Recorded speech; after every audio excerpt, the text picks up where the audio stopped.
ಮತದಾರರ ಪಟ್ಟಿಯಿಂದ ಹೆಸರು ಡಿಲೀಟ್ ಪ್ರಕಾಶ್ ರಾಜ್ ಅವರ ಆಕ್ಷೇಪಕ್ಕೆ ಆಯೋಗ ಉತ್ತರ ಕೊಟ್ಟಿದೆ. ಚುನಾವಣಾ ಆಯೋಗವು ಮತದಾರರ ಪಟ್ಟಿಯನ್ನು ಪರಿಷ್ಕರಿಸಲು ಕರ್ನಾಟಕದಲ್ಲಿ SIR ಪ್ರಕ್ರಿಯೆಯನ್ನು ನಡೆಸ್ತಾ ಇದೆ. ರಾಜ್ಯದಾದ್ಯಂತ ಪ್ರಕ್ರಿಯೆ ಜಾರಿಯಲ್ಲಿದ್ದು ಅಕ್ರಮ ಗೊಂದಲಭರಿತ ಮತದಾರರ ಹೆಸರನ್ನು ಪಟ್ಟಿಯಿಂದ ಡಿಲೀಟ್ ಮಾಡಲಾಗಿದೆ. ಬೆಂಗಳೂರಿನಲ್ಲಿ ಸುಮಾರು 65 ಲಕ್ಷ ಮತದಾರರ ಹೆಸರು ಪಟ್ಟಿಯಿಂದ ಡಿಲೀಟ್ ಆಗಿದೆ. ನಟ ಪ್ರಕಾಶ್ ರಾಜ್ ಆಗಸ್ಟ್ 11 ತಮ್ಮ ವಿಡಿಯೋನ ಹಂಚಿಕೊಂಡಿದ್ದು ತಮ್ಮ ಹೆಸರನ್ನು ಮತದಾರರ ಪಟ್ಟಿಯಿಂದ ಡಿಲೀಟ್ ಮಾಡಲಾಗಿದೆ ಎಂದು ಅವರು ಆಕ್ಷೇಪ ಮಾಡಿದ್ದಾರೆ.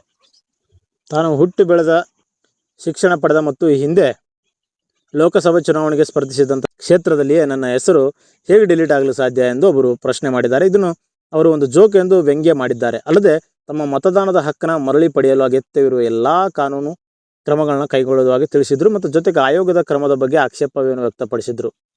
ಅದರ ಬೆನ್ನಲ್ಲೇ ಇದೀಗ ಚುನಾವಣಾ ಆಯೋಗ ಅಧಿಕಾರಿಗಳು ಪ್ರಕಾಶ್ ರಾಜ್ ಅವರ ಆಕ್ಷೇಪಕ್ಕೆ ಸ್ಪಷ್ಟನೆ ಕೊಟ್ಟಿದ್ದಾರೆ.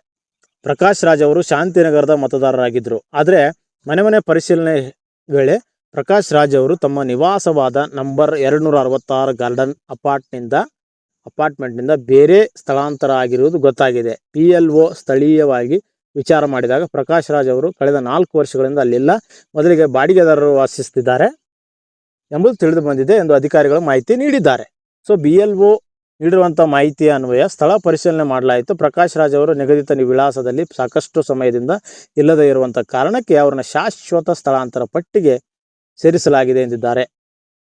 ಅಲ್ಲದೆ ಆ ಪಟ್ಟಿ ಅಂದರೆ ASDDO ಸೇರಿಸಲಾಗಿದೆ ಎಂದು ಹೇಳಲಾಗ್ತಾ ಇದೆ. ಅಲ್ಲದೆ ಈ ವಿಷಯವಾಗಿ ತಾವು ದೂರವಾಣಿ ಮೂಲಕ ಪ್ರಕಾಶ್ ರಾಜ್ ಅವರೊಟ್ಟಿಗೆ ಮಾತನಾಡಿದ್ದು ಅವರು ಶಾಂತಿನಗರದಲ್ಲೇ ಬೇರೆ ಸ್ಥಳದಲ್ಲಿ ವಾಸವಿರುವುದಾಗಿ ಹೇಳಿದ್ದಾರೆ.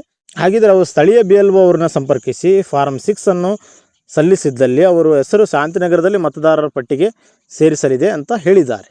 ಮತದಾರರ ಪಟ್ಟಿಯಿಂದ ತಮ್ಮ ಹೆಸರು ಡಿಲೀಟ್ ಆಗಿದ್ದರ ಬಗ್ಗೆ ವಿಡಿಯೋ ಹಂಚಿಕೊಂಡಿದಂಥ ಪ್ರಕಾಶ್ ರಾಜ್ ತಮಗೆ ಮತ ಹಾಕಿದವರ ಅಥವಾ ತಮಗೆ ಮತ ಹಾಕದವರಿಗೆ ಮತ ಹಾಕುವ ಹಕ್ಕಿನಿಂದಲೇ ವಂಚಿತರನ್ನಾಗಿ ಮಾಡಲಾಗ್ತಿದೆ ಎಂದು ಆರೋಪ ಮಾಡಿದ್ರಂತೆ. ಆದರೆ ಈಗ ಚುನಾವಣಾ ಅಧಿಕಾರಿಗಳು ಸ್ಪಷ್ಟನೆ ನೀಡುವ ಮೂಲಕ ಎಲ್ಲ ಗೊಂದಲಗಳಿಗೆ ತೆರೆ ಎಳೆದಿದ್ದಾರೆ.